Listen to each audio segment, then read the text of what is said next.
Duty കഴിഞ്ഞ് ഇറങ്ങിയതാട്ടോ. കയ്യിൽ ചെറിയ ഫുഡൊക്കെ കിട്ടിയിട്ടുണ്ട്. അപ്പോൾ ഇന്ന് രാത്രി ഫുഡ് ജ്യൂസും ഫുഡൊക്കെയാണ്. ഡ്യൂട്ടി കഴിഞ്ഞിട്ട് ഞാൻ ബസ് സ്റ്റോപ്പിലേക്ക് കുറച്ച് നടക്കാനുണ്ട്. നമുക്ക് കുറച്ച് നടന്നു കഴിഞ്ഞാൽ നമ്മുടെ ബസ് സ്റ്റോപ്പ് എത്തും. ബസ് സ്റ്റോപ്പിൽ നിന്നാണ് നമ്മൾ ബസ് കയറി റൂമിലോട്ട് പോകേണ്ടത്. എല്ലാവരും റൂമിൽ നിന്നാണ് വ്ളോഗ് സ്റ്റാർട്ട് ചെയ്യുക. ഞാൻ ഡ്യൂട്ടി കഴിഞ്ഞ് പോകുമ്പോഴാണ് വ്ളോഗ് സ്റ്റാർട്ട് ചെയ്യുന്നത്. എല്ലാവരും സപ്പോർട്ട് ഉണ്ടാകുമെന്ന് വിചാരിക്കുന്നു. അബുദാബിയെക്കുറിച്ച് നിങ്ങൾക്ക് ഞാൻ ഇന്ന് ഒരുപാട് കാണിക്കാനുണ്ട് കേട്ടോ. അങ്ങനെ ബസ് സ്റ്റോപ്പിലേക്ക് എത്തുകയാണ്. ബസ് സ്റ്റോപ്പിലേക്ക് എത്തുമ്പോൾ തന്നെ അവിടെ കുറേ കൊളീഗ്സൊക്കെ വെയിറ്റ് ചെയ്യുന്നുണ്ടായിരുന്നു.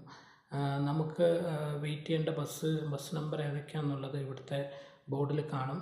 സോ എന്തായാലും ബസ്സിന് കുറച്ച് നേരം നമ്മളിതാ വെയിറ്റ് ചെയ്യുന്നു. ജസ്റ്റ് 2-3 മിനിറ്റ് വെയിറ്റ് ചെയ്താൽ ഇതേ വരുന്നു നമ്മുടെ ബസ് കാർഡ് ഉണ്ട് ഇവിടെ കേട്ടോ. നമുക്കിവിടെ ക്യാഷ് അല്ല, ഇവിടെ അബുദാബിയിലൊരു ബസ് കാർഡാണ്.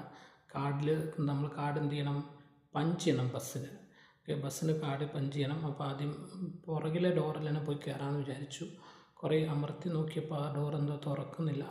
എനിവേ എന്തായാലും നമുക്കത് ഇടയിലുള്ള ഡോറിലോട്ട് പോവാം. അവിടെ പോയി ആദ്യം നമ്മൾ കാർഡ് ഇതേ സ്ക്രീനിൽ ഇങ്ങനെ നമ്മൾ എന്ത് ചെയ്യണം, പഞ്ച് ചെയ്യണം. പഞ്ച് ചെയ്താലേ നമുക്ക് ഉള്ളിലോട്ട് പോകാൻ പറ്റുള്ളൂ. അങ്ങനെ ഇല്ലെങ്കിൽ പോലീസ് വന്ന് പിടിക്കും. എനിവേ